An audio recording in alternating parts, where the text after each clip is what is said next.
নমস্কার, সবাইকে স্বাগতম জানাচ্ছি। আজকে যে বিষয়টা নিয়ে কথা বলবো সেটা হচ্ছে জীবনে সবথেকে বেশি ইম্পর্ট্যান্ট কী। এক লাইনে বলবো, ফ্রিডম। ফ্রিডম হচ্ছে জীবনে সবথেকে বেশি ইম্পর্ট্যান্ট। কেন?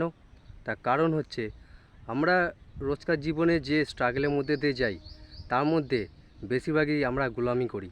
মানুষ জানে না health wise, relationship wise, career wise, wealth wise কতটা গভীরে গোলামি করছে। মানসিকভাবে, শারীরিকভাবে দুভাবেই গোলামি করছে। কিন্তু গোলামি করলে জীবনে অশান্তি বাড়ে। আপনার জীবন যত সরল হবে, যত সহজ হবে, তত জীবনের শান্তি থাকবে, শান্তি বজায় থাকবে। তো গোলামি থেকে বেরোনোর উপায়টা কি?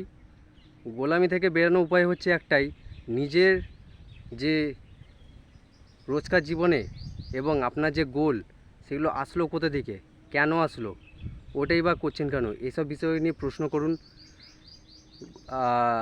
কোন কোন বিষয়গুলোর মধ্যে আপনি ইনভলভ হয়ে আছেন সেগুলোকে প্রশ্ন করুন, সেগুলো জানুন। কেনই বা আপনি ইনভলভ হয়ে আছেন সেগুলোকেও জানুন।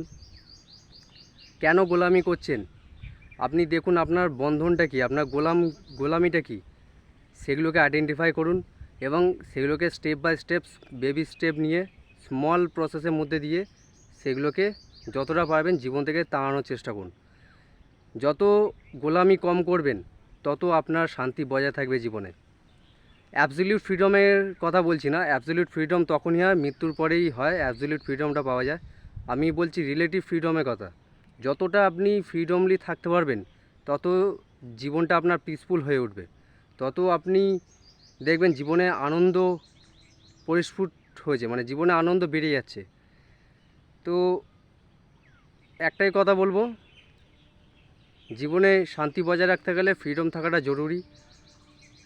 যে সম্পর্কগুলোকে নিয়ে আপনি টেনশানে আছেন, স্ট্রেসে আছেন, সেই সম্পর্কগুলোর মধ্যে প্রবলেম কী সেগুলোকে আইডেন্টিফাই করুন।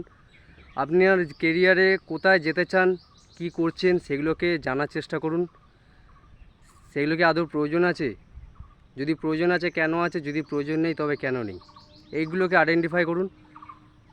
আর হেলথ ওয়াইজ নিজেকে একটু বেটার করার চেষ্টা করুন। কেননা আমরা কেরিয়ার, রিলেশনশিপের ক্ষেত্রে কী হয়, বিশেষ করে কেরিয়ার করতে গিয়ে সকাল থেকে রাত অবধি পরিশ্রম করার পর একটা সময় আসে তখন শরীর রেজিস্ট্যান্ট করে যায়, সে মানসিক হোক বা শারীরিক হোক। শরীরের কমপ্লিকেশান বাড়তে থাকে যত এজ বাড়তে থাকে। তো নিজের শরীরের প্রতি একটু মনোযোগ দিন, নিজেকে বেটার করার চেষ্টা করুন, আর জীবনকে শান্ত করার, আনন্দময় করার চেষ্টা করুন ফ্রিডমের সাথে। তো আজকে ভিডিওটা এইটুকুনি। কেমন লাগলো আপনাদের নিচে কমেন্ট করে জানাতে পারেন। ভালো লাগলে লাইক, শেয়ার, সাবস্ক্রাইব করে দিতে পারেন।